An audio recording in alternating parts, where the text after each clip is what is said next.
Welcome to my channel, where every story pulls you into a new mystery.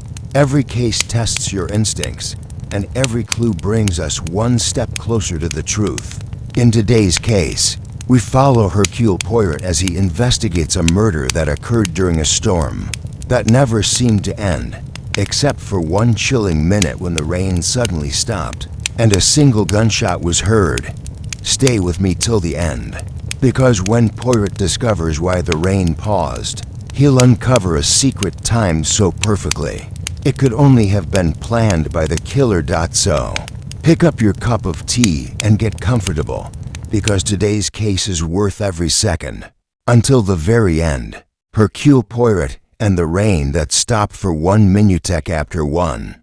The rain that stopped for 1 minute. Rain fell with the relentlessness of a metronome, striking the terraced stones of the Rosemore estate with an even, unceasing rhythm. A silvery curtain draped over the hills beyond, concealing the village of Windmere Hollow in a veil of autumnal melancholy. The manor loomed like a ship adrift in storm, its high gables and tall windows flickering with the occasional candlelight of guests, trying to ignore the grimness outside. At precisely 7:14 p.m., the rain stopped. Not lessened, not slowed, stopped. For exactly 1 minute, as though some invisible hand had raised the needle from a gramophone, silencing nature's accompaniment. It was the silence that drew their attention. The sudden absence of sound felt unnatural, like a room where a clock had stopped ticking mid-sentence. In the parlor, Lady Helena Rosemore looked up from her embroidery. In the hallway, the butler paused as he carried a tray of coffee.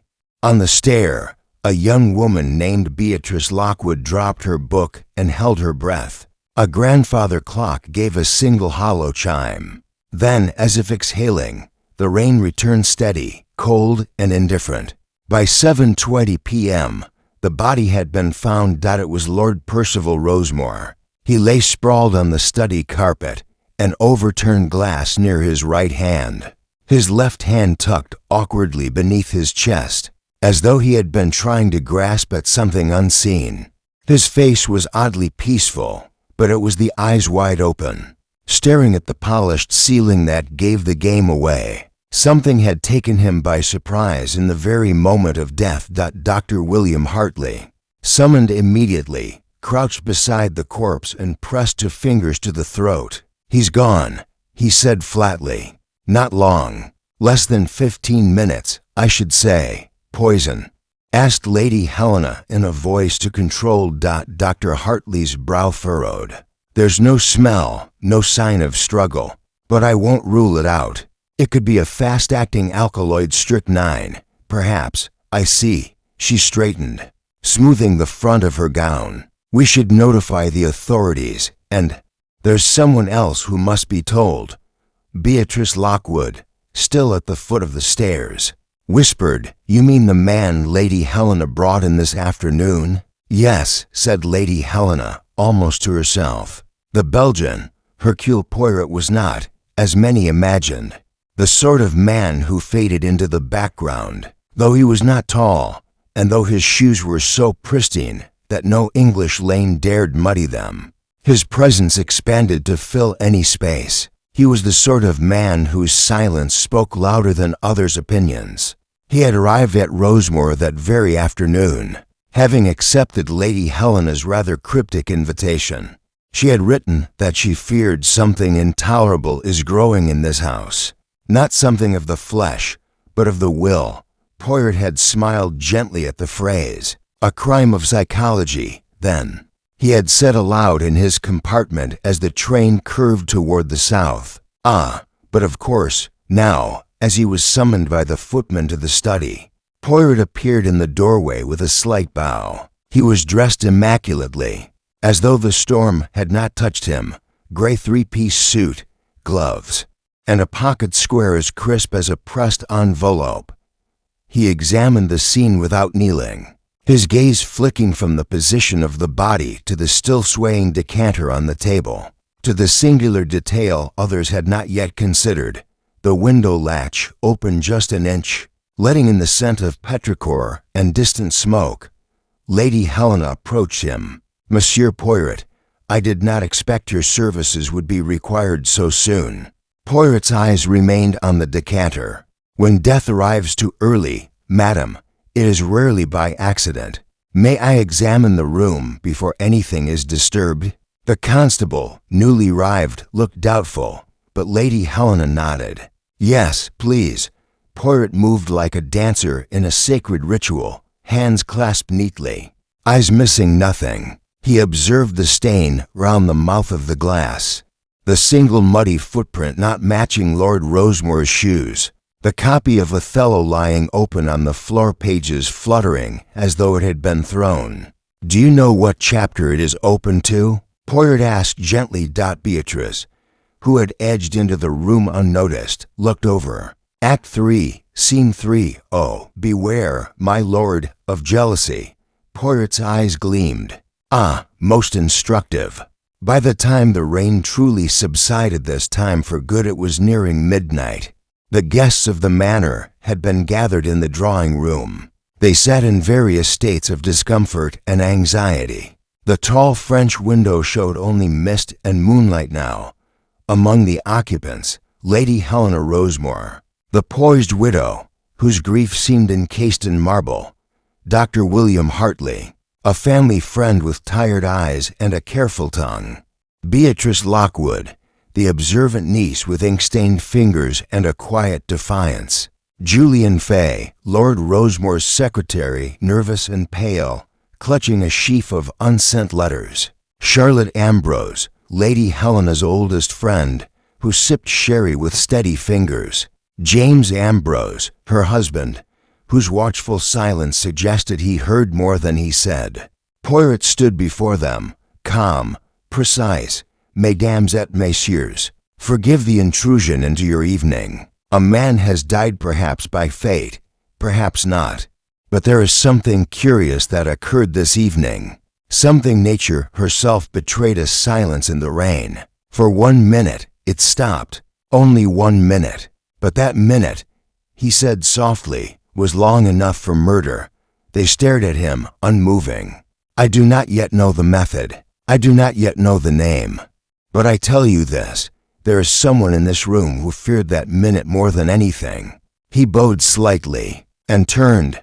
Now, I shall begin with the study, and with that, Hercule Poirot, master of the human soul, stepped once more into the web.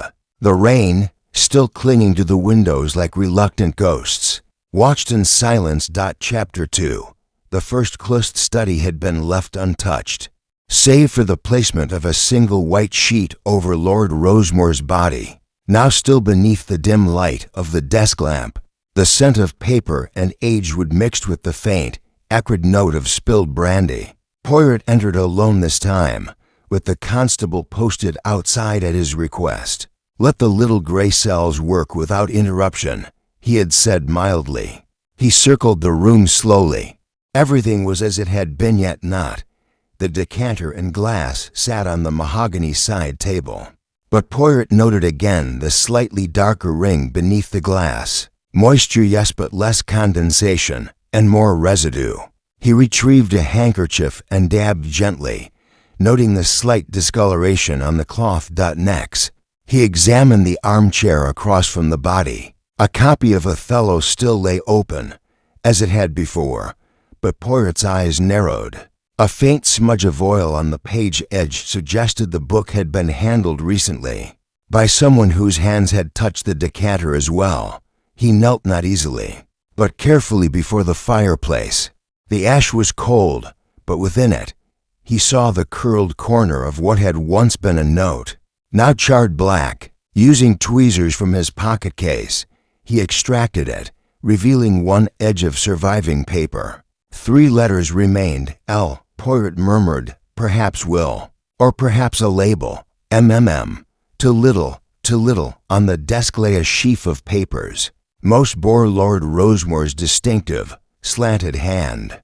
The top sheet was a typed letter and signed, unfinished. Poirot's eyes scanned the lines, and while I cannot yet prove what I suspect, I shall not allow it to go further without what? A confrontation, a public accusation. He tucked the page into his case, then examined the blotting paper nearby. Turning it slightly against the light, he read faint mirrored words, "The inheritance." His brows lifted. "So we have suspicion. And money." Poirot straightened and turned his attention to the window. Still open just an inch. A drop of water clung to the latch. Someone had opened it recently, perhaps to dispose of something or to allow something in. Yet no footprints marred the carpet below it. A neat room. To neat that he stood for a moment, in stillness, eyes closed. Mon ami Hastings would call this a room of whispers. He said aloud to no one, "Everything speaks if you learn how to listen." Downstairs, the drawing room was no less tense than before. The guests had taken positions like players waiting for the curtain to rise. Charlotte Ambrose tapped her rings against the side of her glass. Beatrice had a notepad in her lap, but the pencil hung idle. Julian Fay smoked one of Lord Rosemore's cigarettes with shaking fingers. Poirot entered like a silent gust. "I thank you all for your patience," he said. "There are small things, always small things, that tell us much." Lord Rosemore's glass was not poured by his own hand tonight. There's a trace of oil on a book he last touched Othello, a tragedy of jealousy and revenge. A note was burned in the fireplace, though the room was otherwise so clean. And the window, Ms. Amos, the window was opened recently. The room did not move. Someone came in or something was meant to leave. James Ambrose finally spoke, voice low. "Are you suggesting someone entered the study from the garden in the middle of a downpour?" "No, monsieur. I am suggesting they wanted us to think so." Poirot stepped closer to the fire, folding his hands behind his back. "There is also mention of an inheritance. Tell me, Lady Helena, was there to be a change in the will?" Lady Helena's lips parted, then closed again. She looked toward Dr. Hartley, who gave a small nod. "Yes," she said at last. "Percival had planned to alter the distribution. Nothing formal had been filed, but he was considering removing certain secondary beneficiaries. He did not say who." Poirot inclined his head. "This, too, may be of interest." He turned toward Julian, whose cigarette had burned nearly to the filter. "Monsieur Fay, you handled Lord Rosemore's correspondence, yes?" Julian nodded. "Yes, he dictated letters. I typed them, filed them. I didn't see anything out of the ordinary." Poirot's eyes lingered. "You typed a letter today. It was left unsigned." Julian flinched. "That wasn't mine, no." Poirot arched an eyebrow. "Then someone else used your typewriter." "I suppose so. It's kept in the small library, not locked." Poirot let that answer settle like dust. Later that night, Poirot took a solitary stroll through the back gallery, where portraits of past Rosemores stared down from their gilt frames with regal disapproval. Rain patted gently against the high windows now, no longer thunderous. A whisper of footsteps interrupted him. Beatrice Lockwood stood at the edge of the corridor, notebook in hand. "I'm sorry," she said. "I know it isn't proper, but I saw something." Poirot gave a small smile. "Mademoiselle, it is always proper to share what troubles the mind." She stepped forward. At dinner, Lord Rosemore was quiet, but he kept staring at the clock, as though waiting for something. And then, when the rain stopped, he stood suddenly. He muttered something. "I couldn't hear it. You remember the time?" "Yes, 7:14, exactly." Poirot's gaze sharpened. "You are very precise, mademoiselle. I like patterns," she said softly. "They keep the world from coming undone." Poirot bowed his head. "Then we are allies, you and I, for I to believe in patterns." And in that 1 minute when the world fell silent, I believe something came undone indeed. He looked back once toward the hallway behind them, to the study far beyond. Something had waited for that moment of silence. And now, Poirot would begin to draw out the voice behind it. Chapter 3. The gathering of suspects. Morning crept over Rosemore Estate reluctantly, gray and streaked with mist. The rain had finally stopped, but the wet earth still held the memory of the storm. From the drawing-room window, Poirot watched the garden paths glisten under a leaden sky, as though the landscape itself were still digesting the events of the night before. By 8 o'clock, he had already sent for each of the principal guests to gather once more in the parlor, this time not as mourners, but as persons of interest. It was a subtle change of tone, but they each sensed it. They entered in ones and twos, settling uneasily in the high-backed chairs and soft armchairs. Poirot stood near the fireplace, glancing toward the doorway as the final figure arrived. Lady Helena, draped in a severe black morning gown, sat upright, her hands folded neatly in her lap. Her expression remained unreadable, though her eyes flicked, just once, toward the vacant hearth as if expecting her husband to reappear. Beside her sat Dr. William Hartley, rubbing his left temple with a thumb, fatigue etched into his features. "One death is enough to exhaust a man," he muttered when greeted. Charlotte Ambrose was already seated, sipping tea with mechanical elegance. "Tragedy," she declared softly, "tends to come when you're least inclined to dress for it." Her husband, James Ambrose, remained standing, arms crossed over his chest, eyes scanning everyone in turn. There was a subtle alertness in his gaze, an instinct sharpened by years in colonial administration. He did not trust easily, and now he trusted no one. Julian Fay arrived last, muttering apologies, his hair still damp from a too hasty wash. He clutched a folio of documents to his chest like a shield.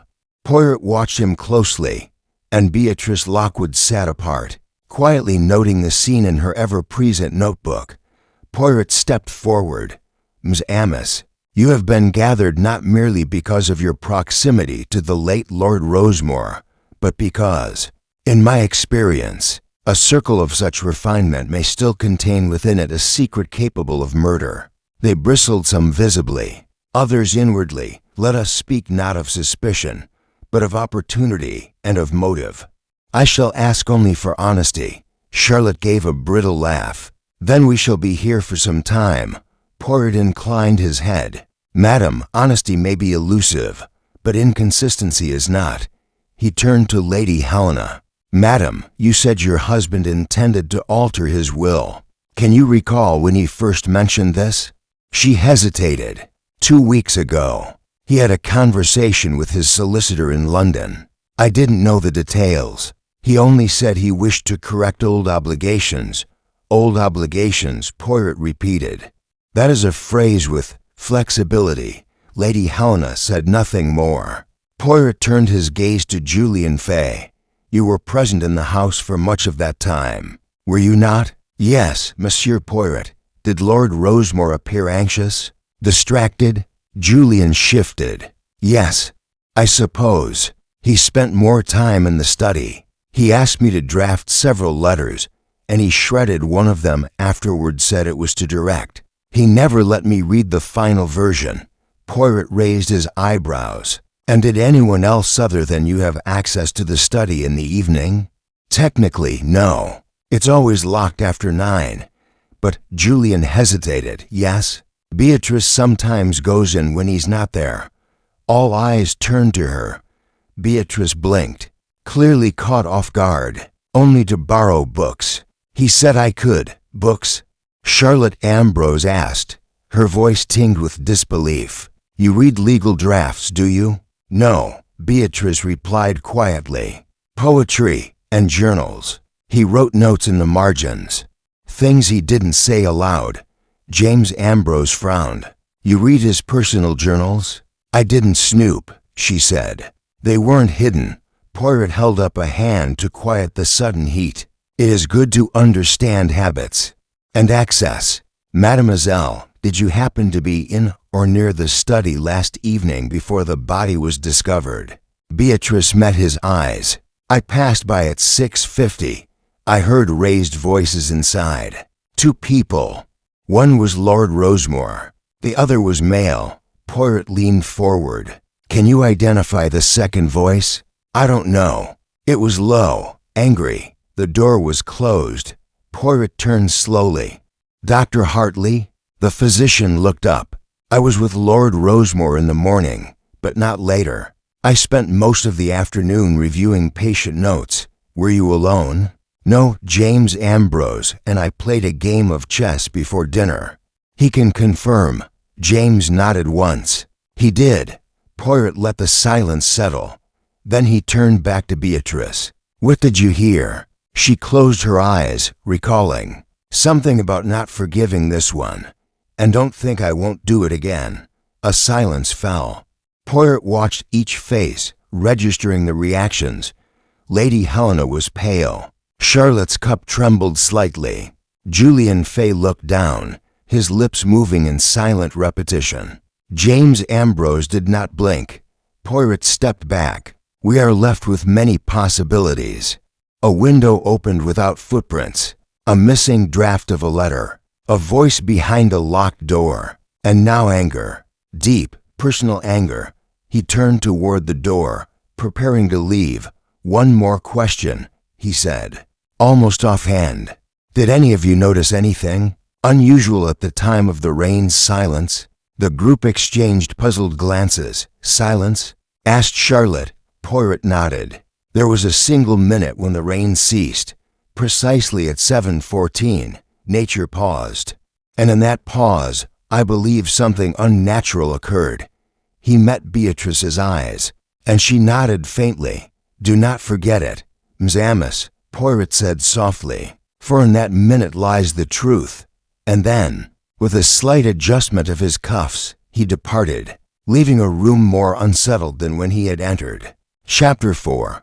Poirot arrives. It was not uncommon for Hercule Poirot to make an impression, but at Rosemore Estate, his presence was less like a thunderclap and more like the slow tightening of a velvet glove, discreet, elegant, yet undeniably in control. He had been at the manor less than 24 hours, and already the atmosphere had changed. The house, once somber and scattered in its grief, now held the hushed intensity of a courtroom just before verdict, though the local constable, Inspector Laidlaw, had formally opened a preliminary inquest. It was Poirot to whom everyone turned, not merely because of his reputation, but because of his unshakable calm. Where others saw confusion, Poirot saw a pattern. Where others offered guesses, he waited for truths to reveal themselves through contradiction. That afternoon, he strolled along the west corridor of the manor, cane in hand, his step light but deliberate. He paused now and then to study a painting or adjust a crooked vase. Nothing escaped his notice, not the way the servants avoided certain doors, nor the glances exchanged between guests when they thought no one was looking. By 3 o'clock, he returned to the study. This time, he was not alone.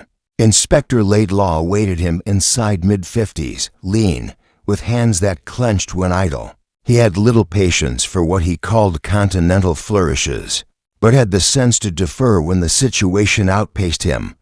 "Back again?" Laidlaw asked, his voice edged with fatigue. "I'd have thought you'd wrung everything from this room already." Poirot gave a small shrug. "It is never the room that speaks. Mon ami, it is the silence in between what people believe is important." Laidlaw frowned. "Meaning?" Poirot gestured to the desk. "You see the missing inkwell?" Laidlaw glanced. It was noted. "Likely misplaced." "None," Poirot said quietly. "It was removed deliberately. There's an outline of dust, clear as day. Someone took it after the murder, and what would they want with an inkwell?" Poirot gave a thin smile. "Perhaps nothing, unless it contained something other than ink." Laidlaw rubbed his jaw. "Poison, possibly. The glass that Lord Rosemore drank from still wet on the inside, but dry where it was handled. That suggests the liquid was poured not long before his death." Laidlaw sighed. "You believe someone poisoned him, then replaced or removed the decanter?" "None. The decanter is original. But it is likely that the poison, if poison it was introduced in a more subtle way. Perhaps a drop added to his glass when no one was watching." "You mean during dinner?" Poirot nodded. Or just after? You see, there is something else that intrigues me. The weather. Laidlaw raised a brow. The rain. Yes, Poirot said, his tone quiet. The rain, which fell steadily all evening until it did not. 1 minute of silence. At 7:14 p.m. he stepped toward the fireplace, then to the window, which he opened wider. The air outside was cold, damp, but held the faintest scent of cigar smoke. La Pluichie is a very reliable witness. One must ask, who would time a murder to coincide with such a moment? Laidlaw shook his head. Coincidence? None, monsieur. For a man like Lord Rosemore, so controlled, so exacting, to die in a moment of unnatural silence. That is no coincidence. The two men stood in thoughtful quiet. Then Poirot spoke again. I would like access to the servants' logs. Who entered this room yesterday? Who cleaned? Who lit the fire? Who delivered the drinks? Sometimes the smallest hands disturb the most dangerous things. By evening, Poirot had resumed his private interviews, choosing an antechamber beside the library as his base. The first to be summoned was Charlotte Ambrose. She arrived in a velvet shawl. With a look of faint amusement, interrogation, she asked, settling herself gracefully. How very operatic. Poirot gave a courteous nod. Madam, I prefer to think of it as conversation with stakes. He offered tea, which she declined. Madame Ambrose, he began, you were a long-time friend of the family, yes? 20 years, give or take. Percival and Helena were frequent hosts. We've shared many an evening here, and your relationship with Lord Rosemore was it always cordial? She arched an eyebrow. You mean, was I secretly in love with him, or did I hate him enough to poison his sherry? Poirot smiled politely. I mean only to understand your truth. She took a long breath. Percival was a complex man, brilliant in his way, but arrogant, and in recent years, difficult. He no longer listened to advice. He made enemies where before he charmed, enemies within the family. She hesitated, then looked away. Perhaps he had grown paranoid. He feared someone was manipulating him. Did he name this person? No, but you suspected I did. And so did Helena. Poirot inclined his head. Merci, madam. That will be all for now. As she left, Poirot turned back to his notes, writing a single line beneath her name. Observes everything. Says little. The second guest he summoned was Julian Fay. The young man entered quickly, face pale, collar misaligned. He carried his folio again, clutching it like armor. Sit, monsieur, Poirot said kindly. Julian perched at the edge of the chair. I didn't do anything, Monsieur Poirot. I only typed the letters. I never read them after he signed. I believe you, Poirot said. Tell me, on the day of Lord Rosemore's death, were you given any special instructions? Julian nodded. He asked me to prepare a sealed envelope. He dictated a short note, told me to lock it in the black box in the study. I did. Is the note still there? No, I checked. The box was open, empty. Poirot sat back. Then the note is missing. Julian's hands trembled slightly. Someone must have taken it after he died. Poirot observed him in silence, then said, One last question, monsieur. Did you ever hear Lord Rosemore speak of the rain? Julian blinked. The rain. Yes. Was it meaningful to him? Julian paused. He once said that if you listen carefully, the world tells you when something is about to happen. He said the rain was like a drum roll. Poirot's eyes narrowed. Merci, that is most poetic. As Julian departed, Poirot sat in quiet thought, his fingers tracing a small circle on the armrest of his chair. A drum roll, yes. And in that 1 minute of silence, the curtain had lifted. Now, it was time to study the stage. Chapter 5.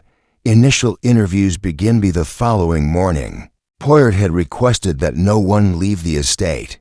The household staff had been ordered to keep their routines as unchanged as possible, though Poirot had a way of ensuring they remained within his reach. Inspector Laidlaw, grudgingly respectful now, had agreed to delay any formal statement until Poirot had taken the measure of each player on the board, as he phrased it. In the solarium, Poirot had established his temporary interviewing quarters, a quiet room of dappled light, pale cushions, and tall palms that whispered faintly whenever the wind stirred. He chose it deliberately. It softened defenses. No one lies with the same conviction when surrounded by morning light and the scent of rosemary. Beatrice Lockwood was the first to be summoned. She arrived with her notebook tucked into the crook of her arm, her dark eyes wide but steady. Poirot gestured to the seat opposite. "Please, mademoiselle, let us speak comfortably." She sat, brushing a curl behind her ear. "You are close with Lady Helena." "Yes, she's my aunt," Beatrice said. "My mother's sister. I came here to stay after I finished at university. Literature, I believe. History. But I write sometimes." Poirot gave a small smile. "Writers are excellent observers. You told me you heard raised voices near the study. That was not the only detail you noted, I imagine." Beatrice hesitated. "After the rain stopped, just before the scream, I heard the grandfather clock strike once. Then footsteps, fast ones, not walking, running, on the upper landing." "Ah, and did you see who it was?" "No, but they were heavy, not like a servant. Someone larger." "Merci, mademoiselle." Poirot leaned forward slightly. "Did Lord Rosemore confide in you?" "Perhaps not directly, but in the way men sometimes unburden themselves when they think they're talking to someone. Without consequence." Her lips twitched faintly. "He said things about the others. We. And what did he say about Julian Fay?" Beatrice paused. "That he was bright, but brittle. That people like Julian always seem loyal, until they believe they've been denied something they feel owed. And about Dr. Hartley, that he had secrets in his past. Lord Rosemore said that once, when they were both much younger. Hartley had risked everything for a patient who wasn't worth saving. That it taught him not to care anymore." Poirot nodded slowly. "And the Ambrosies?" A longer pause. "Then, he never trusted them." "Not really. He tolerated them because Helena insisted on it." Poirot folded his hands. "And Lady Helena?" Now Beatrice's voice softened. "He loved her, but he feared she was slipping away from him. Not into madness but into silence." Poirot studied her face for a long moment, then dismissed her gently. As the door clicked shut behind her, he made a single notation in his leather-bound diary. "She sees more than she understands, and more than she admits." The next to arrive was James Ambrose, solid, blunt, and deliberate in every movement. He crossed the room as though pacing off territory. "Let's not waste time, Monsieur Poirot," he said, taking his seat without invitation. "You want to know where I was, what I did, and whether I wanted Percival dead. Would you care to answer those in reverse order?" Poirot asked mildly. Ambrose snorted. "I didn't kill him, but I didn't like him either. Arrogant man. Never forgave me for disagreeing with him about the estate's conservation plan." "Ah," Poirot said. "You believed he was damaging the land? He was draining the South Marshes for some development scheme.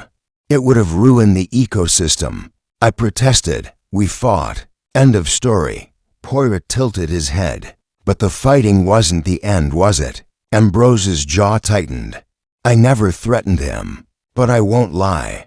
I stood to gain a little if he died. A minor clause in a deed he left me stewardship of a small parcel, assuming he passed before 1950. I never asked for it." Poirot's gaze didn't flicker. "Did you hear the rain stop, monsieur?" Ambrose hesitated.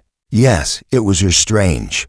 I was near the second-floor gallery. I remember pausing. Even the birds outside went quiet."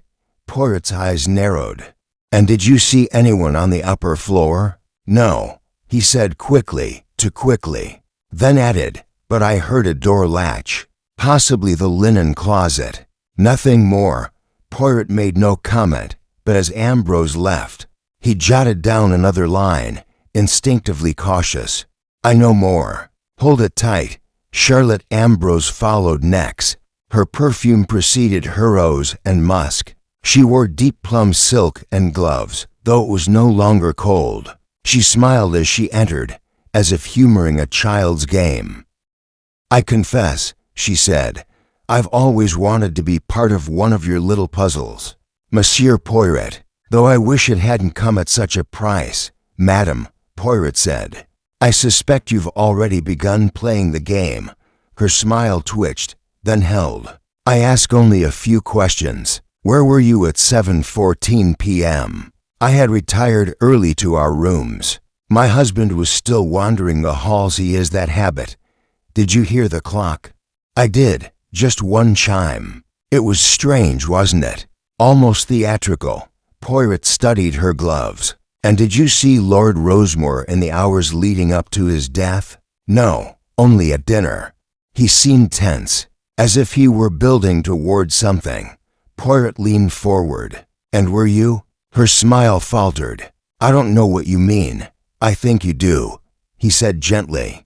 "You are a woman of performance, madam, but the curtain has not yet dropped." She rose without waiting for dismissal, and as the door closed, Poirot wrote, "Theatrical instincts, not easily rattled, but I'm afraid of something." As he sat alone once more, Poirot glanced through his notebook, aligning timelines and behavior. The threads remained tangled, but now he had the beginning of a weave. One was brittle, one was quiet, one was hiding something, and one had heard the clock chime with guilt in their heart. The silence at 7:14 was no coincidence. It was a signal. And now the question was, who had timed their move to match it? Chapter 6. The first false let. That afternoon, as wind rattled the tall hedgerows lining Rosemore Estate, and the last of the storm's dampness clung to the window panes, a certain shift passed through the household, one of breathless anticipation, sharpened by Poirot's increasingly targeted inquiries. Whispers began to move among the guests like smoke.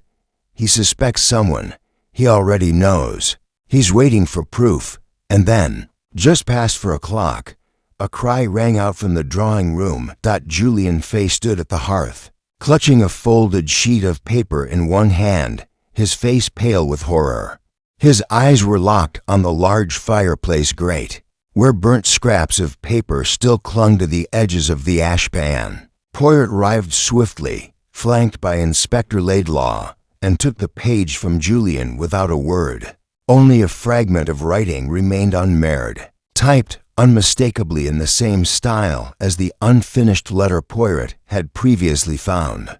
But this one was signed Julian Fay. Poirot's eyes narrowed. "And how did you come upon this, monsieur?" Julian stammered. I came to add kindling to the fire. I saw something wedged in the grate. I don't know how it survived the flames. Maybe it was caught between the logs." Laidlaw took a step closer. "And what exactly is this, Mr. Fay?" Julian's voice cracked. "It looks like a draft of a letter from me, but I swear I didn't write it." Poirot read the fragment aloud. "Cannot live with what I've done.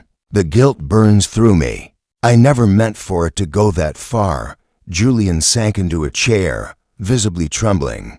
"I never wrote that," he whispered again. Poirot studied him for a long, quiet moment, then turned to Laidlaw.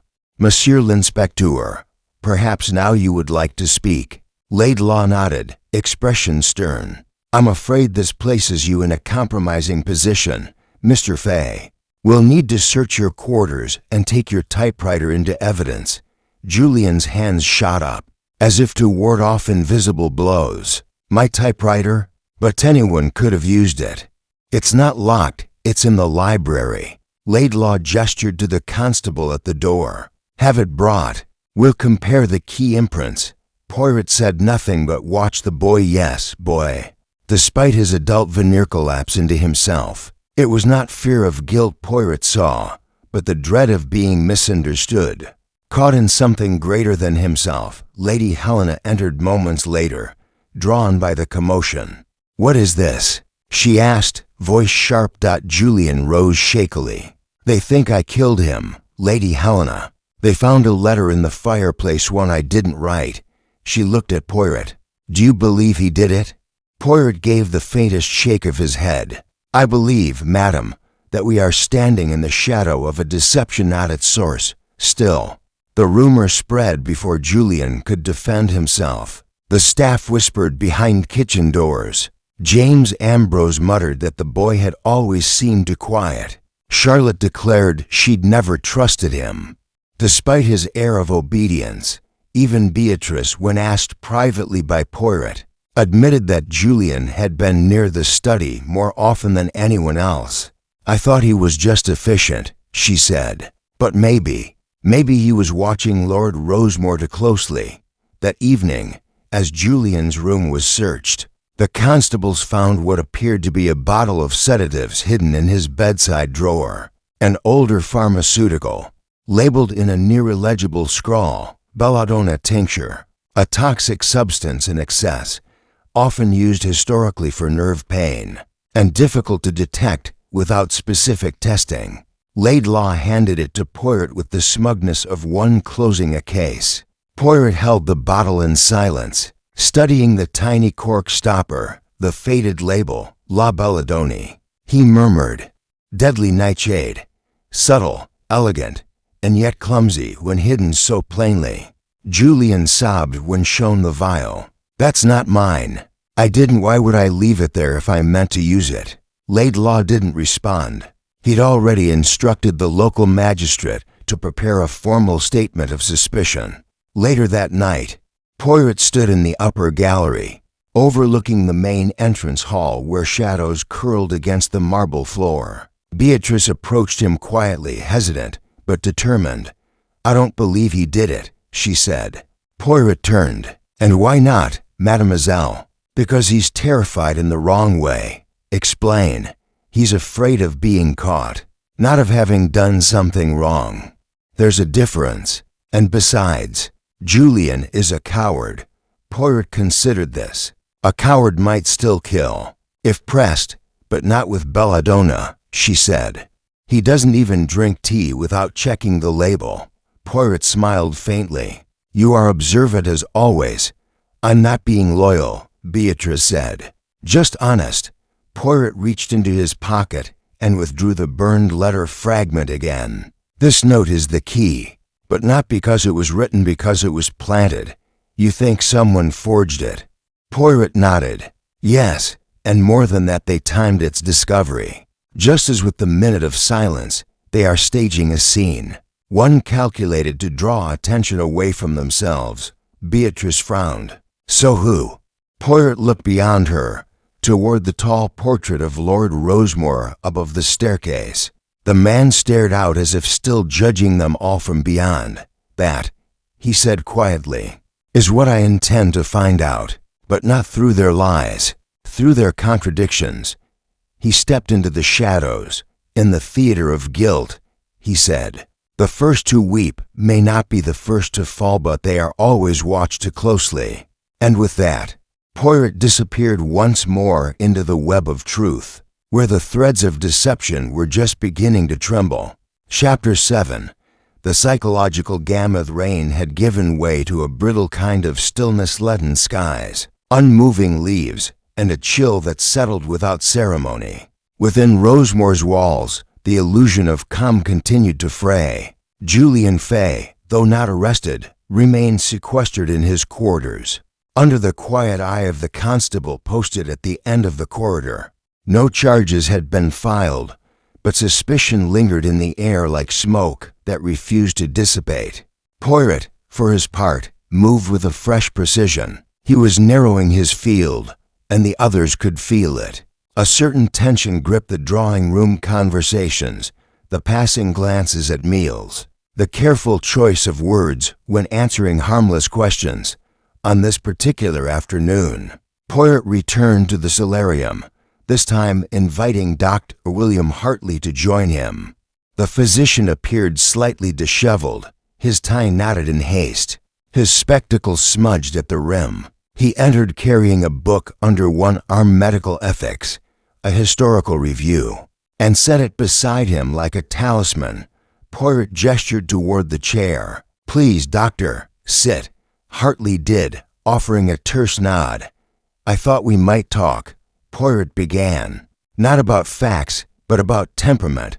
Hartley gave a guarded look. "Meaning, Lord Rosemore was a difficult man, yes?" Hartley exhaled. He could be unyielding, a perfectionist, distrustful of change, of contradiction. Not a man easily liked, but not a man easy to hate either. "And you?" Poirot asked. "Did you like him?" "I respected him." "That is not the same, no," Hartley admitted. "It isn't." Poirot observed the man's hand's thumb and forefinger rubbing absent-mindedly at the book's spine. "You have known him how long?" "Since university. We were not friends. We became closer later when I returned to Windmere Hollow to set up my practice. He needed a discreet doctor." "Why discreet?" "Percival dabbled in self-medication. He had insomnia, occasional arrhythmias. He didn't want anything in his file that might alarm his legal advisors." Poirot's eyes sharpened. "Did you prescribe anything recently?" "Nothing unusual." He'd asked about sleeping draughts. "I recommended a mild herbal tincture, harmless, and belladonna." Hartley stiffened. "No, certainly not. It's practically obsolete. No physician would use it without good reason, and certainly not with someone like Lord Rosemore. He didn't respond well to sedatives." Poirot nodded, then paused. "Tell me, doctor, do you believe in psychological violence?" Hartley frowned. "Meaning that a man may be murdered not with poison or a blow, but with the slow erosion of certainty." Hartley's mouth twisted slightly. "Emotional manipulation, of course. It's not uncommon. Then let us suppose," Poirot said, "that Lord Rosemore was being so manipulated by someone he trusted that he had begun to doubt not only his surroundings, but his own mind. What might that do to a man so proud?" Hartley's jaw flexed. He'd become paranoid, isolated, prone to mistakes, possibly irrational. Poirot leaned in, lowering his voice. "And might he begin to destroy evidence of what he feared? Burn letters? Speak in riddles? Record his thoughts cryptically?" "Yes," Hartley said quietly. "He might." There was a pause, and then Poirot asked, almost casually, "Do you know where his journal is?" Hartley blinked. "No, isn't it in the study?" Poirot shook his head. "It is missing, and I suspect it disappeared shortly after his death." Hartley said nothing. "Merci, doctor," Poirot said at last, standing. "That will be all." Later that day, Poirot requested a walk with Lady Helena. She agreed, though her demeanor had grown colder. They moved slowly through the east garden, past hedgerows still dripping from the storm. Her black gloves gleamed with dew as she touched the edge of a stone planter.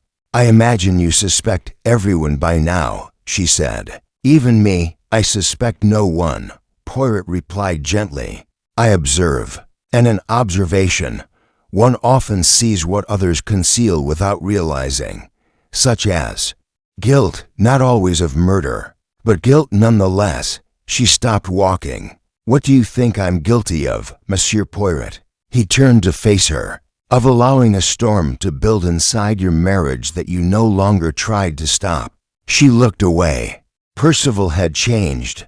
Oui, but so had you." Helena's voice was low. "He was no longer the man I married. I loved his brilliance once, but toward the end, he saw enemies in every face.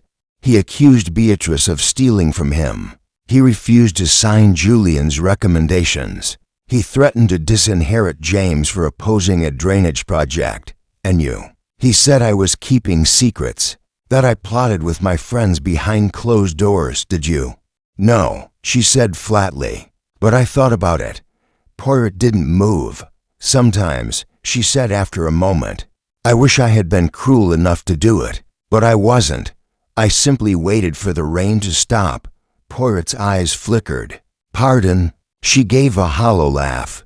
"An old expression of mine. When things get unbearable, I tell myself, wait for the rain to stop. Everything feels clearer after. Poirot bowed his head slightly. A lovely phrase, perhaps not as metaphorical as it once was. They walked on, that evening. Poirot returned to the library. Alone now, he stood before the portrait of Lord Rosemore again. There was no warmth in the painting, only a man painted into permanence, more sculpture than flesh. Poirot spoke softly. You were afraid, not of death, but of being wrong. That is the worst sin for a man of intellect, non? He turned then to the fireplace, where the remnants of the burned note had been discovered. Kneeling beside the hearth, Poirot ran a gloved finger along the edge of the paneling, then paused. A subtle shift in the grain dot he pressed. A click. A small wooden compartment popped open. Inside, a single sheet of paper, a journal page, Lord Rosemore's handwriting. The silence will be the signal. If I am right, it will come at 7:14. If not, then I am already mad. Poirot folded the page and stood. The rain may have stopped that night, but the storm had only just begun, and someone somewhere had counted on the silence to cover the sound of a soul breaking. Chapter 8. A secondary mystery. Discovery of the hidden journal page altered the rhythm of Poirot's investigation, not in its pace, but in its pulse. It suggested that Lord Rosemore had anticipated something, not merely death, but the precise moment of it, and that anticipation, calculated and recorded, meant that the crime had begun long before the poison touched the glass dot by morning. Poirot's instructions were clear. No one was to enter the study, the solarium, or the library without permission. Inspector Laidlaw grumbled but complied. Poirot himself spent the better part of the early hours alone, writing methodically in a narrow leather journal, noting contradictions and consistencies in the timeline, in the words of the suspects, in the layers of silence that surrounded the case. And then, shortly after 11, Beatrice Lockwood came running. She burst into the solarium, breathless and pale. Monsieur Poirot, something's wrong. I can't find the will. Poirot rose at once. The will. In the cabinet. The fireproof drawer in the study. Aunt Helena told me to retrieve the old version. But it's missing. Poirot followed her down the corridor at once, Laidlaw close behind. In the study, the scene was unchanged, papers stacked neatly. Lord Rosemore's chair still slightly askew. But the drawer in question, though unforced, was unmistakably empty, locked. Laidlaw asked. No, Beatrice whispered. It was always left unlocked for internal drafts. The signed copy was meant to be in here. Poirot opened the drawer himself. Clean, wiped, even. Not a single sheet of paper, nor a stray corner of one. He turned slowly. Who else knew it was here? Julian, Beatrice said, and Helena, and perhaps Dr. Hartley. He helped draft part of it. Laidlaw muttered. We'd already searched this room once. No sign of tampering then. Poirot's gaze darkened. That was before the distraction. Beatrice blinked. You mean Julian? Poirot gave a slow nod. The letter in the fireplace. The planted belladonna. The theater of guilt. All orchestrated to draw attention elsewhere, while someone removed the one document that would have revealed motive beyond conjecture. Laidlaw crossed his arms. You think someone came in during the night?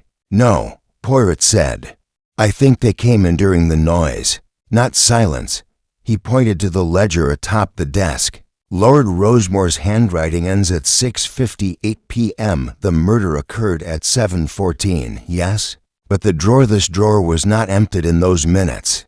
It was emptied while everyone was gathered afterward, while Beatrice ran to fetch help, while the house was alive with panic. Poirot's eyes flicked to the hallway. The killer was not just bold.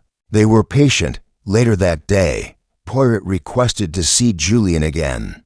The young man entered the solarium hesitantly, his features drawn, but his eyes clearer than before.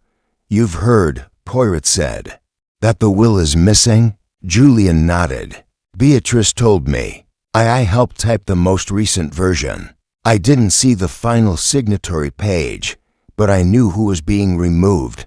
Poirot tilted his head. And who was that, Monsieur Fay? Julian hesitated. Charlotte Ambrose. Poirot blinked once. Ah, she was one of the legacy beneficiaries, Julian said. A trust Lord Rosemore established years ago, apparently out of gratitude. But he recently decided she'd taken advantage of it. She was due to receive a sizable estate in Cornwall. Did Lady Helena agree? She didn't oppose it. In fact, I think she encouraged it. Poirot steepled his fingers. You realize this places Madame Ambrose at the heart of two critical turns, the motive and the disappearance of the document. Julian nodded. Yes, did you tell anyone else about the change? No, Julian said. Only Lord Rosemore and perhaps Dr. Hartley overheard during dictation. Poirot said nothing for a long moment. Then, gently, do you still have your typewriter, Monsieur Fay? Julian blinked. No, Inspector Laidlaw took it. For comparison, then you could not have typed the forged letter recently. No, but someone could have typed it earlier. And held it. Just so, Poirot murmured. Merci. By late afternoon, Poirot requested an informal gathering in the drawing room. No accusations, no declarations, just a conversation. Though each suspect arrived as if summoned to confession, Charlotte Ambrose was the last to enter. Her posture upright, her expression unreadable. Poirot stood before the fireplace, one hand resting on the mantelpiece. My friends, he began, the will is missing. It was taken not in the night, but during the noise when emotion blinded logic. Someone used the fog of death to clear a path for their own survival. He let the words settle. The forgery, the planted bottle, the vanished document, these are not acts of passion. They are calculated, and they speak to someone who knows more than they pretended to. Charlotte raised her hand delicately. Are we to take that as an accusation, Monsieur Poirot? Poirot smiled faintly. You may take it as a warning. Dr. Hartley folded his arms. And what will you do now? Poirot looked at each of them in turn. Now, I will observe. One of you is losing control. And when you do, when the next mistake is made, I will be ready. That evening, as twilight bled into the manor's long corridors, a quiet figure slipped from the library into the study. The drawer was already empty, the fire long and cold, but they opened the desk anyway. Inside the middle drawer, beneath a false bottom, something waited. They reached and froze. It was not what they expected, for Poirot had left something behind, not evidence, but bait, and the trap had just begun to close. Chapter 9. Hidden Connections. The next morning dawned with an odd clarity, mistless, still and sharp-edged, as though the world had chosen, for once, to reveal itself plainly. Yet within Rosemore Estate, the truth remained elusive, like a face glimpsed through rippling water. The house was quieter now, the chatter less frequent, the tension more concentrated. Even the servants moved with restrained caution, as if afraid of making the wrong sound in the wrong room. In the solarium, Poirot sipped his morning tisane and waited. He had baited the trap the night before with precision.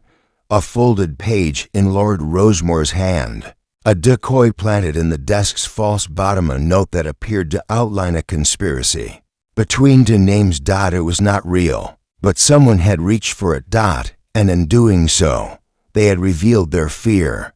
Poirot had waited in the hallway behind the velvet curtain. A faint creak, a flicker of movement, a silhouette half formed in the light. He did not confront them. Not yet.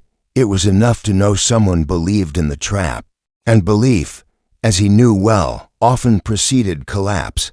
Now, he would begin to explore the why behind their fear. He summoned Dr. Hartley again just after breakfast, this time to the south study, warmer, brighter, less oppressive than the late Lord Rosemore's chamber of gloom. You knew Charlotte Ambrose before she married, did you not? Poirot asked, his tone mild. Hartley blinked. Yes, we met during a medical fundraiser years ago, And did you remain in contact? Occasionally. We both returned to Windmere Hollow round the same time. She moved to Rosemore's guest house when her husband began advising on the estate's legal holdings. Poirot nodded, jotting something in his notebook. Tell me, Doctor, do you recall Lord Rosemore ever speaking of a previous scandal? Something he feared would resurface? Hartley shifted. He had fears about the past, mostly financial dealings. He once told me he'd made a mistake by offering an early inheritance advance to someone, who then tried to blackmail him. Do you know who? No, he never said. Poirot's voice dropped. And yet you know, don't you, Doctor, that the Ambrosies James and Charlotte were in considerable debt before they returned to the region? Hartley did not answer, but his silence was louder than any affirmation. Next, Poirot requested a private word with Lady Helena. They walked again, this time in the winter garden, glass-paneled, overgrown with neglected vines. Light slanted through the dusty panes, catching on her dark dress. You once told me, madam, Poirot said softly, that you and Charlotte were like sisters, and yet I find no trace of correspondence between you in recent years. No holiday cards, no letters from abroad. Not until last year. Why the gap? Lady Helena's jaw tensed. We had a falling out. Years ago. We didn't speak for some time, and yet she returned. Yes. Why? I invited her, she said, and then more quietly, because Percival no longer trusted me, and I needed someone who remembered who I had been. Poirot nodded slowly, and when she returned, the atmosphere changed. Yes, Lady Helena said. She brought back the past, and with it resolved things. Poirot stopped walking. Did Charlotte ever mention her financial state? Helena hesitated. Once, she said they'd lost something important, that they were starting over. Poirot said nothing. He simply turned toward the far door, where the glass was fractured near the hinge just enough to let in a draft. Behind them, the vines rustled without wind. Poirot convened Beatrice shortly afterward. She entered with a furrowed brow, her notebook pressed to her chest. There's something I haven't told you, she said, unprompted. Not because I was hiding it, but because I didn't think it mattered. Go on, Poirot said, gesturing to her to sit. The night before Lord Rosemore died, I saw Charlotte speaking with Julian late, in the garden corridor. She had her hand on his arm, and he looked distressed. Did you hear anything? No, but afterward, Julian came inside looking pale. He avoided me. Poirot leaned forward. You believe Charlotte was pressuring him? I don't know, but I think Julian was afraid of her. Poirot steepled his fingers. And tell me, mademoiselle, have you ever seen Charlotte alone in the study? Beatrice nodded. Once, months ago. I thought she was lost, but she claimed she'd come to return a book. She left in a hurry. Poirot stood. Merci, Beatrice. You have done well. As she exited, Poirot returned to his notes. Lines drawn. Connections forming. Julian Fay, manipulated. The Ambrosies, entangled in a vanished trust. Charlotte, with access, motive, and the performance of calm. A forged letter, cast in Julian's voice. A will, removed when confusion reigned. A step in the night, triggered by bait. And still the minute of silence. The moment in which the truth had been timed to slip beneath notice. That night, Poirot sat by the fire in the drawing room, the others gone to bed. In his lap, the forged letter. On the table, the burnt fragment from the fireplace. The strokes didn't match exactly. A different typewriter, a subtle but telling inconsistency. He tapped the ashtray gently. The forger, he murmured, was confident, too confident, and so they chose a machine never meant to be noticed. He glanced toward the piano in the corner, and beneath it the gleam of brass, the leg of a writing desk no one had yet touched. He stood, approached, and pulled it open. Inside, an antique Remington typewriter, and in the ribbon just faintly an impression of the phrase, The guilt burns through me. Poirot smiled. It was not Julian's single quotes s. No. This was someone else's confession, written in someone else's hand. And now, the time of patience is ending. The trap had been sprung, and the spider was already tangled in her own web. Chapter 10. Poirot's secret clue. Morning after his quiet discovery, Poirot descended to breakfast a touch later than usual, though his manner remained crisp as ever. He joined the others in the east dining room. Lady Helena, already seated in her widow's black, stirring her tea with mechanical precision. Dr. Hartley folding a newspaper with forced calm. James and Charlotte Ambrose seated side by side, but each angled ever so slightly away from the other. And Beatrice Lockwood at the far end, a volume of verse untouched on her plate. Julian was absent. Laidlaw, who had also joined the table out of habit more than appetite, muttered, "Boy's still in his room, sick with worry, maybe guilt." Poirot didn't answer.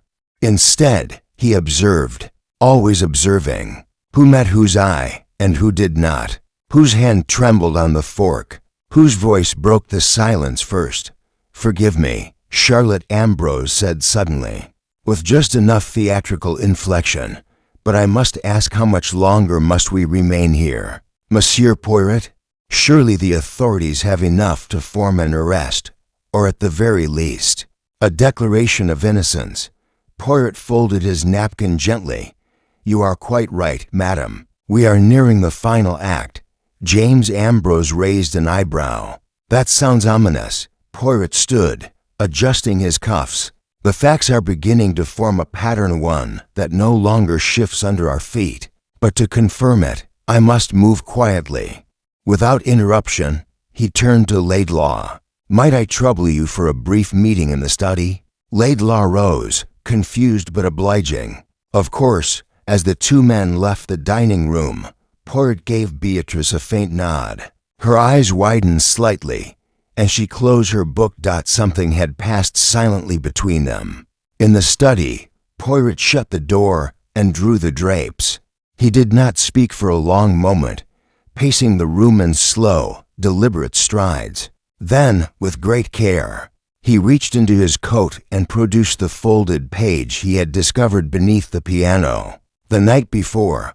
"This," he said softly, "is the piece they never expected me to find." Laidlaw took the page and read it. The typing was faint, but legible, and beneath the ink, the distinctive punch of a Remington typewriter, one not previously catalogued. "But this isn't Julian's," Laidlaw said. "This machine's older." "Precisely," said Poirot. "The one found beneath the piano. It was used for occasional guest correspondence. Decorative, but functional. No one thought to check it until now." Laidlaw frowned.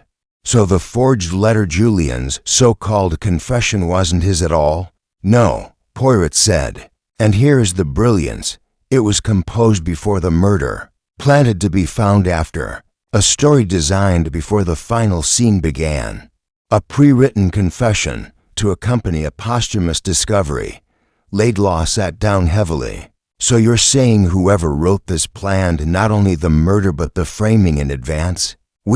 And they knew exactly how to pull the strings. They understood psychology. They knew Julian's nervous disposition, his isolation, his eagerness to please. They knew no one would question it, so long as the confession arrived amid panic. "But who?" Laidlaw asked, already knowing the answer before the name left Poirot's lips. "Charlotte Ambrose." Laidlaw closed his eyes. "You're sure?" Poirot gestured to the forged page. "She used a typewriter that only a resident guest would know about. She had the motive, the revoked inheritance, the financial desperation. She had the access, and she had the nerve." Laidlaw exhaled slowly. "You have proof?" Poirot tapped his temple. "Not yet. But soon." By early afternoon, Poirot asked Beatrice to assist him with a private task. Together, they entered the manor's attic, a long, dust-choked space with beams like cathedral arches and forgotten trunks lining the walls. He explained little, only that he was seeking an echo left behind. Beatrice obeyed without question, shining the torchlight across stacks of antique boxes and furniture draped in yellowing sheets. "What are we looking for?" she finally asked.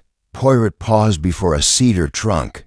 "Lord Rosemore's personal effects, things he stored when he wanted to forget them but not destroy them." He opened the trunk. Inside, old ledgers, photographs, and at the bottom, a cracked leather folio.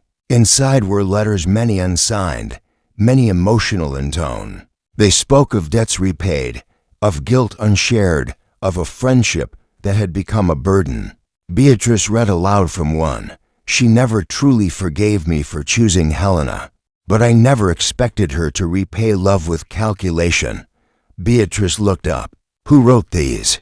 Poirot removed a final envelope, torn, but intact. It bore a name, Charlotte Ambrose, and a single date, March 1919.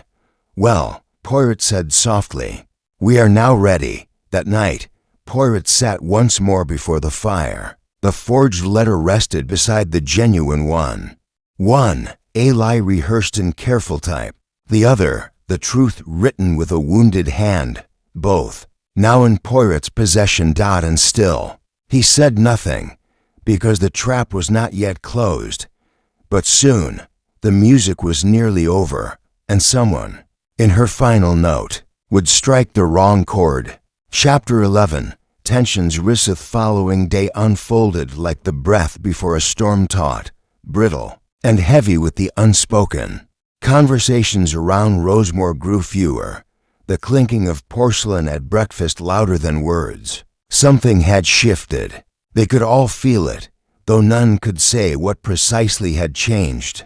Hercule Poirot, ever the still point in the turning wheel, made no proclamations. Instead, he moved gently through the house, speaking little, watching much. He was no longer gathering facts. He was studying nerves, and they were beginning to fray. It was just past noon when Beatrice Lockwood slipped quietly into the drawing room. She found Charlotte Ambrose already there, seated beside the window with a book untouched in her lap. The light behind her made her features sharper, more angular, like a portrait not yet finished. "You haven't been sleeping," Beatrice said. Charlotte looked up, surprised but composed. "Neither have you, dear." Beatrice took a seat across from her. "Do you believe Julian will be charged?" Charlotte tilted her head. "That depends on what Monsieur Poirot decides to share with the inspector, doesn't it?" There was something too careful in her tone. "You don't think he's guilty, do you?" Beatrice asked, studying her. Charlotte smiled faintly. "Guilt is never as simple as the law wishes it to be."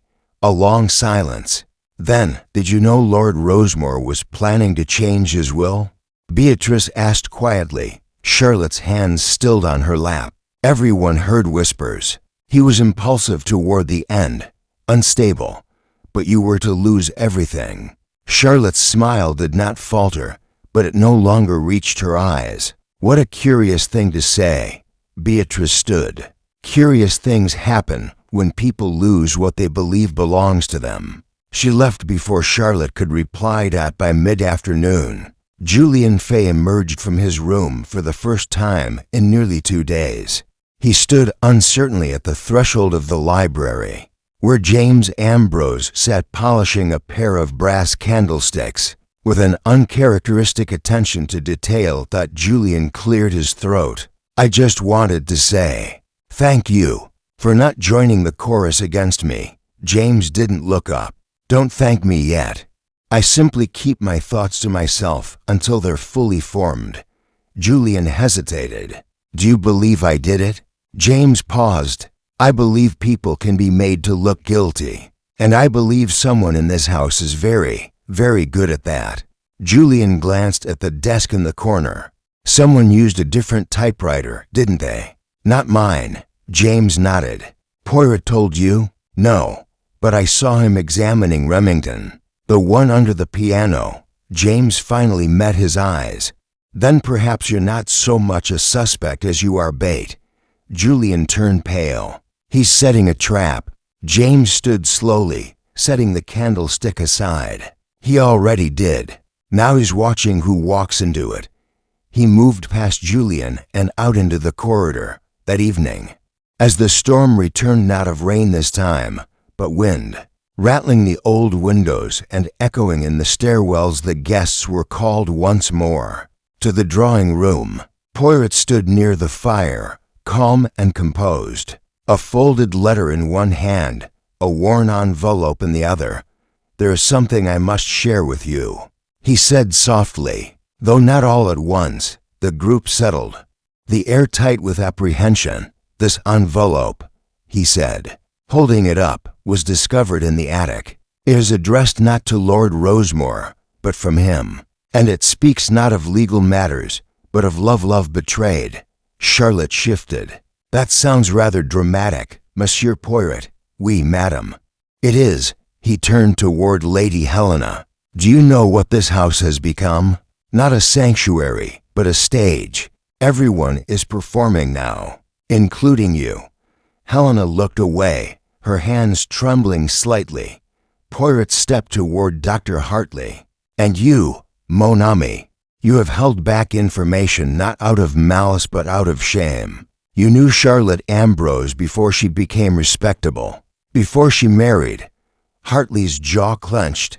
"You warned Lord Rosemore about her, didn't you?" "I did," Hartley said hoarsely. "Years ago." "He wouldn't listen." "Because he believed in forgiveness," Poirot said. "And he believed that someone, even a former confidant, would never harm him." Poirot turned to James Ambrose. "And you, monsieur, have tried to stay silent. But silence is not neutral. It protects someone." "Your wife." James said nothing. Poirot nodded slowly. "So now, the question becomes, who will break first?" Later that night, alone in his room, Poirot wrote a single sentence in his small notebook. "She is watching everyone now, especially him." He underlined the final word. Him, not Poirot, not Laidlaw. Julian. Because the person who planted the forged confession expected him to collapse eventually. But Poirot had seen the strength in the boy's fragility, and he had seen something else. To fear not of being caught, but of being outplayed, or tomorrow he would let them turn on each other. He would simply stand still and let the lies reveal who trembled first. Chapter 12. The confrontation next day began not with a scream, nor a revelation, but a silence that felt curated, like the deliberate hush before a string snaps. Even the air in Rosemore Manor seemed to pause. The storm had passed, but its imprint remained: damp corridors, cold hearths, and glances exchanged like whispered threats. Poirot had not summoned anyone that morning. He had not been seen in the dining room, nor in the study. This absence, subtle but pointed, created a vacuum the others rushed to fill. It was Julian who spoke first. In the drawing room, as Lady Helena quietly rearranged a vase of white lilies and Beatrice scribbled in her notebook. Near the window, Julian entered with a visible weight on his shoulders. "I think we should talk," he said, his voice higher than usual, but firm. Lady Helena looked up, startled. "About what?" "About who's really responsible for what's happened," Julian said, glancing briefly at Beatrice. Then away. "I'm tired of being the name everyone mutters when the room empties." From the hall, James Ambrose entered silently, Charlotte behind him, eyes narrowed. "Bold words," she said, taking a seat. "And what exactly do you have to share, Julian?" He turned toward her. "You frightened me. That night before Lord Rosemore died, you said things I didn't understand, but I understand them now." Charlotte gave a brittle laugh. "You're imagining things, boy, no. You said he was going to ruin everything for you, that he'd already decided to cut you out of the will." James tensed. Lady Helena's fingers tightened on the vase. Julian pressed on. "You told me I could fix it, that I had access, that if something happened to the will, it wouldn't matter. And then the next day, you told me to say nothing about our conversation." Charlotte crossed her arms. "You're misremembering. You were upset. You misunderstood." "No," Julian said, louder. "You used me." A door clicked open behind them. Poirot entered, quietly, without ceremony. "Bon," he said, stepping into the room. "We have arrived at the point of confession." "How very theatrical." Charlotte stood. "He's lying. He's making this up to save himself." Poirot did not look at her. "What are lies, Madame Ambrose, but truths told by the wrong person?" He turned to Julian. "Did you do as she asked?" Julian's throat bobbed. "No, I was scared. I left everything in place. I thought maybe she was bluffing." Poirot nodded slowly. "Then I must thank you, for you preserved the very clue she hoped to destroy." He drew from his pocket the envelope discovered in the attic, the one with Charlotte's name and Lord Rosemore's bitter handwriting. "March 1919, Poirot said. "A date forgotten by most, but not by him. This letter, never sent, speaks of betrayal, of a friend who returned, not out of loyalty, but for something owed. Someone who once demanded a sum in exchange for silence." He looked directly at Charlotte. "Is that not so?" Her jaw remained set, but her fingers tightened around her shawl.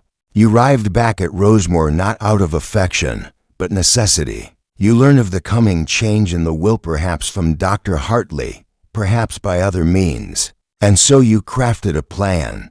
You needed a scapegoat, a way to turn suspicion." She didn't speak. "You composed the forged letter on the Remington." Poirot continued. "Planted the belladonna in Julian's drawer. Removed the will while the house was in chaos. And then, when all eyes were elsewhere, you waited, certain that guilt would sink its teeth into the wrong neck." Charlotte's voice, when it came, was thin but sharp. "You have no proof." "Oh, but I do," Poirot said gently. He turned to Beatrice. "Mademoiselle Lockwood, would you be so kind?" Beatrice stepped forward and placed on the table a sheet of carbon paper faintly marked with the last impressions of a sentence typed. Not on Julian's Underwood, but the Remington from under the piano. It matched the forged letter perfectly. Charlotte stared at it. Then turned, slowly, to James. He met her eyes but said nothing. "No one was supposed to find it," she said at last. "Not that damned piano desk. Not that old machine." Poirot folded his hands. "The mind is a clever thing, madam, but the body, the hands, often forgets its own habits." Laidlaw entered the room then, as if summoned by fate, and stood beside Poirot. Charlotte straightened her shoulders. "I didn't poison him," she said flatly. "No," Poirot agreed, "but you created the stage. You lit the fuse, and you ensured that, when the curtain rose, someone else would be standing in the spotlight." Charlotte looked at her husband. "Are you going to say anything?" James, silent for so long, exhaled. "What's left to say?" Charlotte closed her eyes. The silence at 7:14 had been hers. A minute carved out of noise to allow guilt to move unseen. And now, in another silence, her web collapsed around her. Chapter 13. A desperate attempt to escape. Heath confession, or what passed for it, hung in the air, like dust unsettled by a sudden breeze. Charlotte Ambrose's words had not been a full admission, but they were enough. Enough to change the shape of suspicion. Enough to make her husband turn away without a word. Enough to force silence across the room that no one dared to break. Poirot, with his hands clasped gently before him, gave no triumphant speech. He merely nodded, as though he had known all along that the final card in the deck would reveal its face with a whisper, not a shout. Inspector Laidlaw moved to speak, but Poirot stopped him with a slight lift of his hand. "None, not yet, mon ami," he murmured. "Let the performance finish of its own accord." Charlotte stood motionless for a time, her eyes darting between the faces around her.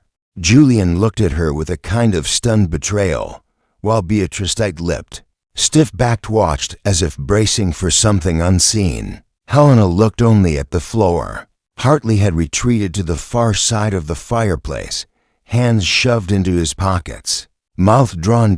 Then Charlotte spoke again. "You still don't understand," she said, her voice brittle but controlled. "I didn't do it. I didn't kill him. Perhaps not, Poirot replied. But you created the illusion around which the crime could be executed. You planted the lie. The murder itself was almost incidental. Charlotte gave a hollow laugh. I suppose that's meant to absolve me. No, madam, Poirot said. Only to clarify the charge. By evening, the drawing room had emptied. The others dispersed in knots of quiet discussion and visible unease. Julian returned to his quarters. Lady Helena had retired early, pale and withdrawn. Even James Ambrose had disappeared into the old billiards room alone. Poirot remained in the study. Laidlaw sat across from him, weary but alert. We'll hold her until we can formalize things. What you laid out, it's not everything, but it's enough to detain her for obstruction and attempted perversion of justice. Poirot nodded slowly. But there is more. The death itself, it remains open. You don't think she poisoned him? No, Poirot said. Her talent is misdirection. She built the story, but the act, that was not her hand. Laidlaw frowned. Then who? Poirot's gaze shifted toward the window. That is the question that must now be answered, and it must be answered quickly, for I fear the murderer is aware that Charlotte's mask has cracked, and will not wait for the rest to fall. That night, just after 1 o'clock, footsteps echoed faintly across the south wing. Poirot, who had not yet gone to bed, was seated in the upper library, rereading Lord Rosemore's old journals with quiet intensity. The sound soft, but rush drew his attention. He rose and followed, through the corridor, down the central stair, past the darkened drawing room, toward the rear of the house where the study sat locked and quiet. A figure moved through the shadows, Charlotte Ambrose, dressed in a heavy coat, her hair pinned back hastily, a valise tucked beneath one arm. She didn't hear him until the latch of the side door clicked. Madam, Poirot said gently. This is not the way. Charlotte froze. Her hand was on the bolt. A single candle flickered from the wall sconce nearby, casting her profile in thin, sharp light. You have no right to stop me, she said. I am not stopping you. I am offering you the opportunity not to destroy what little remains. Charlotte's eyes gleamed. What remains? My reputation? My freedom? You've already taken both. Poirot took a step forward. No, madam. I have only asked for the truth. It is you who chose to disguise it. She turned toward him slowly. You think you've won? No, Poirot said. Only that we are closer. But madam, I beg of you, running now it will seal your fate. You are not guilty of murder. You can still speak to motive without the stain of violence. Do not become something you are not. Charlotte's hand wavered on the bolt. A silence passed between them. Then she exhaled. I only wanted it not to be me, she said. For once in my life, not me. She let the bag fall to the floor. Poirot stepped forward, took her by the elbow, and guided her gently back through the door. At dawn, Poirot stood once more in the drawing room, gazing at the portrait of Lord Rosemore above the fireplace. Dr. Hartley entered quietly behind him. Is it done, then? Hartley asked. Poirot shook his head. Not yet. The frame is complete, but the canvas, it is still missing the final brushstroke. Hartley poured himself a drink from the sideboard. She's not the only one who wanted him dead. No, Poirot said, but she is the one who made it possible. He turned to Hartley. Now comes the hardest question, mon ami. Not who had the chance, but who had the courage to finish what she began. And with that, Poirot stepped into the hall. The sound of his footsteps soft and final. The last move had not been made, but the board was nearly cleared. Chapter 14. The final piece falls into Plesseith House no longer creaked from the weather. The storm had passed in every sense, but one, the private one. The kind that lingers after lightning has scorched through something it cannot give back. Within Rosemore Estate, there was no visible damage, no broken glass or shattered beams. And yet, something was fractured beyond repair. Charlotte Ambrose remained in the smallest guest room, now guarded by a constable. She had not spoken since her failed flight. Her silence was not defiant, it was something quieter, more inward. The sound of resignation, but the question that lingered in Poirot's mind, more stubbornly than any other, was not about her guilt. It was about who had followed her through the door she'd opened. Poirot spent the morning in the study, seated not behind the desk, but beside the fireplace. The portrait of Lord Rosemore loomed above. The man's painted eyes had seen the entire descent, his death, his secrets, and now, his final undoing. A knock sounded at the door, and Trez, Poirot said. Beatrice Lockwood stepped in. She looked worn but determined, carrying her notebook beneath one arm. She didn't sit until he gestured. "I've been thinking," she said. "Bon, I have been doing the same. I can't stop wondering about the minute of silence," she continued. "That strange gap when the rain stopped. It was real. I know it framed the murder, didn't it? Oui, mademoiselle. It framed it precisely." She opened her notebook and handed him a page. "I've written out the timeline from that evening. The moments I was near the stair, the way the grandfather clock struck once at 7:14, the footsteps I heard above, and something else." Poirot read the page in silence. Beatrice leaned forward. "It doesn't match what Dr. Hartley said. He claimed to be with James Ambrose until just before dinner. But if he was on the upper floor at 7:14, who was he visiting?"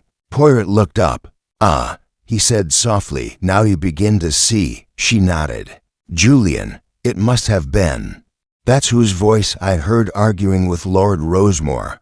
Poirot stood and walked to the window. "No," he said. "It was not Julian's voice you heard. Julian is many things: nervous, naive, impressionable, but not reckless."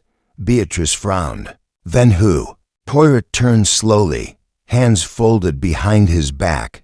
"Who's a man who knows dosage, who knows the body's limits and how to breach them without trace, who has the access, the trust, the authority to place a substance in a drink and call it medical advice?" Beatrice whispered it. "Dr. Hartley." Poirot nodded. It was nearly midday when Poirot found Hartley in the winter garden, seated beneath a tangle of dormant vines and brittle trellises. The man held a cigarette between two fingers, unlit. He looked like he hadn't slept. "I knew you'd come," he said without turning. Poirot sat beside him. "You were clever, my friend, but not invisible." Hartley chuckled bitterly. "You always wait until the rest have fallen away, don't you? Until the lie thins." "It is not always the lie I watch," Poirot replied. "Sometimes it is the timing." Hartley exhaled slowly. "She set the stage. I only had to step through it." "Why?" "She pushed him too far," Hartley said, voice low. "And he pushed back, accused me of incompetence, threatened to expose something from years ago, a malpractice case I'd buried. If he spoke, it would resurface. My license, my life ruined. You feared exposure more than justice. I feared being irrelevant." He looked at Poirot. "He trusted me with his health. That made it easy." Poirot nodded once. "You chose belladonna, a small tincture," Hartley confirmed. "Enough to mimic natural failure. No trace if you don't look for it." "You gave it to him at dinner?" "In his glass, while he was distracted. I knew he'd take it to the study afterward, as he always did." Poirot closed his eyes briefly, and the minute of silence. Hartley gave a small, grim smile. "Chance, but I used it. I heard the clock strike, knew what time it was. I checked the corridor, and then I waited for the scream. You knew Charlotte would cover for you. She never knew what I did. She thought the lie would protect her from the will's exposure, but all she did was protect me." Poirot said nothing. After a long silence, Hartley stood. "Well," he said, "I suppose this is the part where you fetch the constable." Poirot didn't move. "No, doctor, I will not fetch him." Hartley blinked. "You're letting me go." No, Poirot said. I am letting you walk to him. It is better that way. Hartley nodded once, slowly, and without another word. He walked back into the house later that evening. Poirot stood once more in the drawing room. Only Beatrice remained. So it was both of them, she said quietly. Charlotte and Dr. Hartley, yes, but only one struck the final blow. Beatrice looked toward the window. The rain had not returned. He waited for the silence, she said. Poirot nodded. And in that moment, he told himself he was sparing the world a cruel man. But in truth, he was only saving himself. They said nothing more. The silence had returned. But this time, it was not unnatural. It was simply the end. Chapter 15. The final gathering. The drawing room had changed. Not in appearance, but in energy. The tension that once curled in its corners like mist had lifted, leaving in its place something cooler, something heavier. Finality. Poirot stood before the hearth, immaculate as ever, his posture still and composed, as if he had not spent the last 3 days peeling back layers of grief, deceit, and carefully concealed guilt. The fire crackled behind him, a low rhythm to what was to come. One by one, the household entered at his request. Lady Helena was the first stoic, her mourning veil absent now, replaced with a shawl of understated elegance.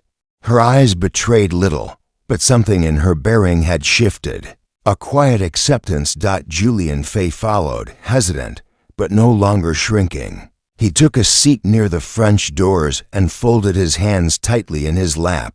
Beatrice Lockwood came next, her notebook left behind for once. She said nothing, but her presence was alert, watchful, as if she knew the moment ahead would live in her memory forever. James Ambrose entered last, alone. There was no sign of Charlotte. Poirot did not ask after her. There was no need. At last, Inspector Laidlaw arrived, coat damp from the light drizzle outside. Hat in hand, he gave a nod to Poirot and took a seat, notebook at the ready. Poirot waited until the room had fallen into a natural silence. Then he began, Mesdames et Messieurs, I thank you for your patience. You have each borne the burden of suspicion. And now it is time to unburden you or, for some, to confront the truth. He paced slowly in front of the hearth. Lord Rosemore was not a man without enemies. He controlled tightly. He withheld generously. And in his final weeks, he began to unmake the very arrangements that held this household together. Some of you feared losing wealth. Others feared exposure. All of you, in some way, feared change. His eyes passed over them gently. But fear is not guilt. Fear alone does not kill. He turned to Laidlaw. The original assumption was that Lord Rosemore died of sudden cardiac arrest, perhaps brought on by stress, perhaps by some hereditary condition. But that assumption failed to account for 2 things. He raised one finger. First, the presence of belladonna, a tincture subtle enough to pass unnoticed. It does not leave dramatic signs, but it silences the heart all the same. A second finger. Second, the timing. The moment of death coincided with a 1-minute silence in the rain. This was no mere poetic coincidence. It was chosen, anticipated, and within that minute, the deed was done. Lady Helena spoke softly. You believe someone timed it to that moment? Poirot nodded. Yes, not to avoid being seen but to control the narrative. In the quiet, everything sounds louder. A fall, a gasp, a scream. He looked to Julian. You were never meant to be the killer, Mon Garcon. You were meant to be the distraction. The forged confession. The bottle planted in your drawer. The whispers that you were growing desperate. All of it constructed by one mind, Charlotte Ambrose. James Ambrose shifted in his chair but said nothing. Poirot continued. Madame Ambrose feared being written out of the will. She feared irrelevance. And she believed she could shape perception. She did not poison Lord Rosemore, no. But she cleared the path. Julian whispered. She manipulated everything. Poirot gave a small nod. Indeed, but it was not her hand that ended his life. He turned slowly. The final act belonged to Dr. William Hartley. Gasps rose from several in the room. Poirot's voice remained even. He feared disgrace, exposure, a scandal from his past that Lord Rosemore, in his increasing bitterness, threatened to revive. Hartley had motive, access, and knowledge. He administered a fatal dose, wrapped in the disguise of a sleeping draft, and when the minute of silence came, he did not need to act further. He simply waited for death to arrive. Laidlaw exhaled. He's confessed, then.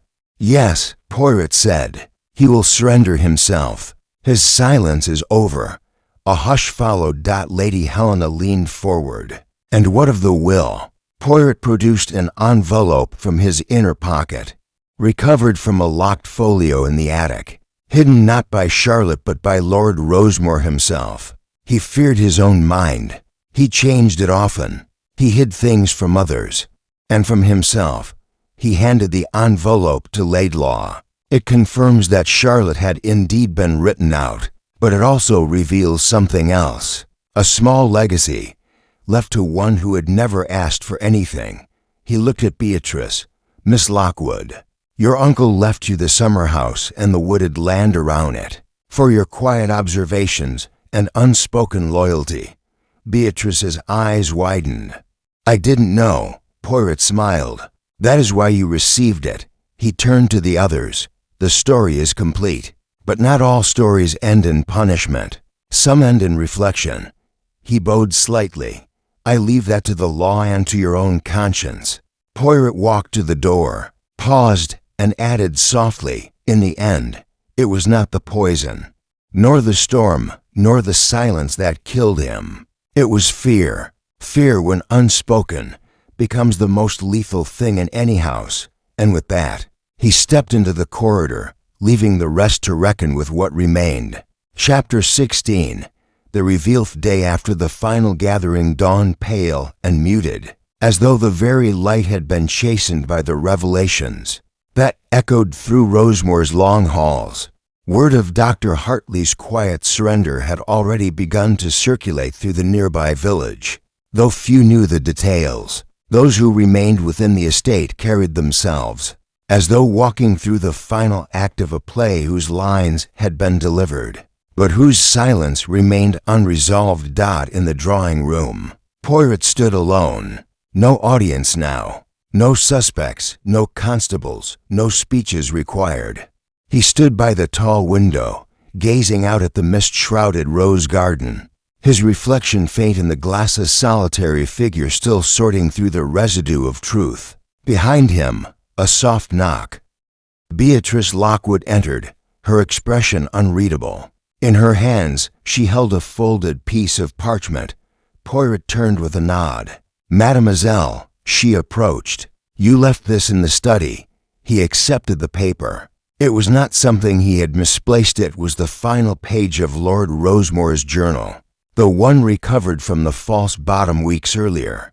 He unfolded it slowly. The ink had faded, but the words remained sharp. When the rain stops, I will know the truth. I have said too much to those who don't listen, and too little to the ones who see. But I no longer fear silence. I fear who hears it. Poirot read it again in silence. Then he folded it and tucked it into his breast pocket. Beatrice hesitated.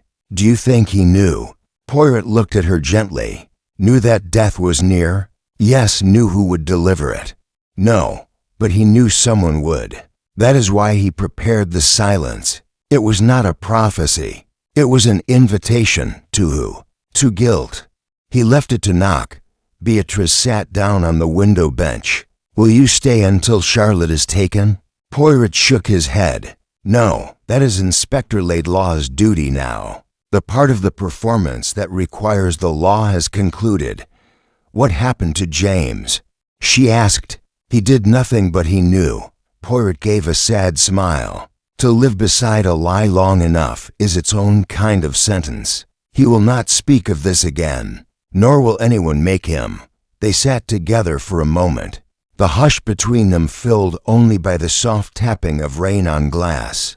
The storm had returned, not fierce, but steady, a cleansing rain, one that did not silence, but soothed. Beatrice finally asked, "Why did you come here, Monsieur Poirot?" "Truly," he turned toward her, "because Lady Helena wrote to me, not about a crime but about a feeling, that something in her house no longer made sense, that the quiet between conversations had changed, that she was not afraid of death, but of confusion." Beatrice nodded slowly. "So she felt it before it happened?" "Yes, as many do, but they cannot name it. That is where I come in." Poirot stood. "Now it is time for me to go." Beatrice rose, but he held up a hand. "Before I leave," he said, "you must promise me something. Of course, you will write it down, all of it, but not for the newspapers, not for justice, for memory, because this what happened here, it is not just a puzzle. It is a lesson, and you, mademoiselle, are the only one who has been watching closely enough to tell it truly." She blinked, then slowly, she nodded. "I will." Poirot gave a satisfied nod and made for the door. Just before stepping out into the corridor, he turned back and said, with a small, knowing smile, "Ah, and do not forget to title it properly." She tilted her head. "What would you suggest?" He thought for a moment. "The Rain That Stopped for 1 minute," and with that, he disappeared from view. Beatrice stood in silence for a long while. Then she sat once more, opened her notebook to a clean page, and began to write. Chapter 17, Outcome, and Justice Ecarlot Ambrose was escorted from Rosemore Estate. At precisely 8:15 the following morning, the constable's carriage arrived with little fanfare, the wheels crunching over wet gravel, the horses steaming in the soft drizzle. She descended the front steps in silence, dressed in a neat navy traveling coat, hair pinned in perfect symmetry. There were no tears, no shouts of injustice, only the sort of cold composure found in those who've learned to turn punishment into performance. James Ambrose stood by the door but did not speak to her. Their eyes met only once, and in that gaze was something unspoken, not hatred, not love, something older, perhaps recognition. Poirot did not attend her departure. His luggage had been collected before sunrise. He had already gone. Inside the house, the others watched from different windows. Beatrice stood alone in the gallery above the entry hall. Lady Helena remained seated in the music room, eyes closed as the piano's last note hung in memory. Julian, silent and hollow-eyed, lingered by the study door, as if waiting to be summoned again by someone who would never call. And thus ended Charlotte's carefully managed fall from houseguest to legacy seeker, to orchestrator of suspicion, but not murderer. By the week's end, news of Dr. Hartley's confession had reached the region in hushed, incredulous tones. That he, the mild, competent, unobtrusive physician, had been capable of murder struck many as more disturbing than the act itself.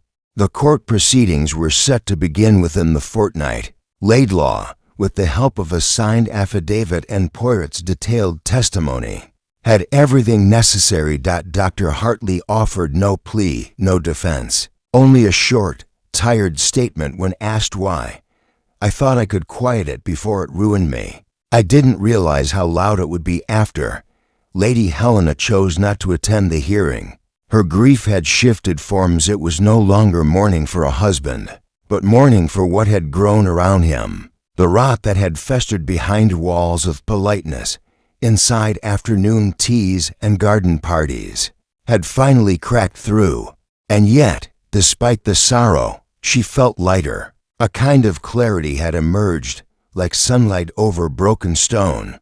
One evening, she found Beatrice in the winter garden. "I've read your draft," she said. Beatrice looked up from her writing desk, startled. "I wasn't sure I should show you yet." "You were right to," Helena replied. "And it's good, true." Beatrice hesitated. "Do you think he would have hated it? Your uncle?" "No." Helena smiled faintly. He might have corrected your grammar, but he would have respected honesty. Beatrice closed the notebook. Will you stay here? For a while. The house needs a season of silence. She turned to leave, then added, but someday.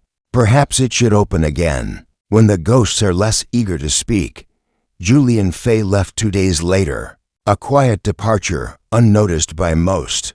He had taken a post in London, secured for him by Lady Helena through an old legal acquaintance. Beatrice found him standing by the old rose trellis before the carriage arrived. "I'm sorry," he said. She looked at him. For what? For not knowing how to say no. For letting someone else's fear become my burden. She nodded. "You're not the only one who lets silence speak louder than truth." He offered her a small envelope before stepping away. Inside was a note typed, not handwritten. "Don't let the world harden you. Some of us are still soft because we survived." Beatrice read it twice, then folded it carefully and tucked it between the pages of her manuscript. On Poirot's final day at Rosemore, hours before he vanished into the fog-bound countryside, he left behind a single envelope for Beatrice. No return address, no formal letter, just a small card bearing 7 words, underlined once. "Truth is not found." It is arranged, and below it, in elegant ink, "HP by the end of the month." The rain returned, not heavy, but steady, a constant rhythm. The estate remained still, save for Beatrice, now the quiet keeper of the summer house and its untamed grounds. She wrote in the mornings, walked in the afternoons, and every so often stood beneath the bare branches and listened. There was always noise: birds, wind, the creak of wood, the breath of a settling house. But once, just once, the rain stopped for a minute, and in that minute she smiled, because this time the silence meant peace. Chapter 18. The closing remark. A month had passed since the final curtain fell at Rosemore Estate. The house no longer whispered secrets through the corridors. It exhaled now, as if relieved to be free of what it had carried for so long. Life had resumed, not in haste, but with a kind of tentative dignity. Quiet replantings in the garden, dust covers removed from once shuttered rooms, the chimming of the grandfather clock finally accurate again. Lady Helena had begun accepting callers once more, though she preferred brief visits and longer silences.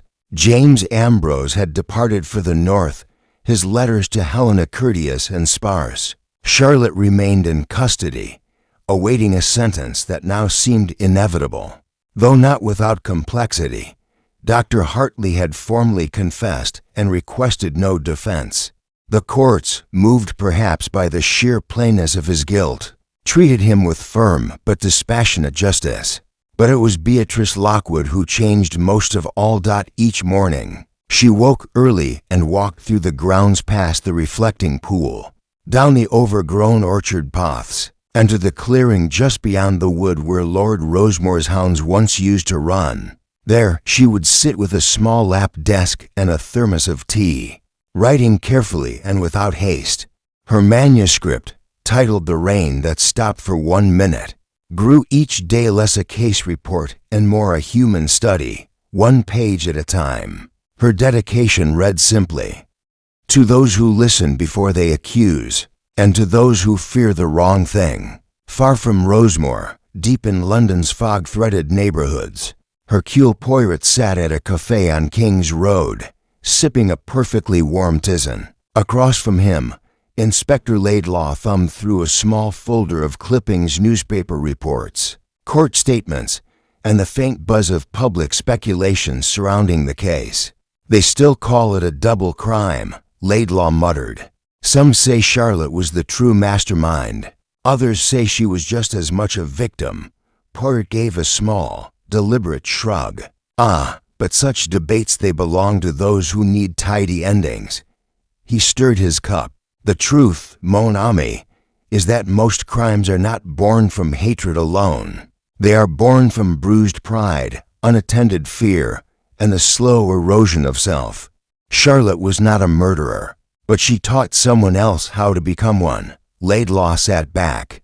Do you think Hartley would have acted without her misdirection? No, Poirot said. But she would never have acted without knowing someone else might. Their paths crossed, not in a plan, but in vulnerability. That is the most dangerous kind of partnership. Laidlaw nodded thoughtfully. And the girl? Beatrice? Poirot smiled softly. Ah, mademoiselle. She was the only one who never reached for power. That is why she will remember it all with clarity, because she never sought to alter it. The waiter brought their bill, and Poirot slipped a precise coin onto the tray. La verite, he said as he stood, is not always hidden in the act. It is hidden in the choice to remain silent while another suffers. Laidlaw raised a brow. And in this case, that silence broke more than one person. Indeed, Poirot replied. But it also revealed the rest. In her final entry of the manuscript, Beatrice wrote, when the rain paused, everything else spoke louder. A clock, a glass, a breath held too long. But what I remember most was not the minute of silence. It was what came after. A man standing alone in a room full of voices, every lie exposed, every face revealed, and saying nothing until we were all ready to listen. He did not shout. He did not accuse. He arranged the truth like a chessboard, and we simply stepped into place. That is how justice came to Rosemore, not with thunder, but with clarity, far away, in a quiet flat in London. Poirot placed a fresh orchid in a glass vase, straightened a silver photo frame on his mantel, and poured a cup of coffee exactly to the halfway mark. He sat, folded open the morning paper, and allowed himself just briefly the smile of a man whose little gray cells had once again served the cause of order in a world inclined to disorder. And somewhere in the countryside, a summer house stood quiet, waiting not for rain, but for remembrance. Fin.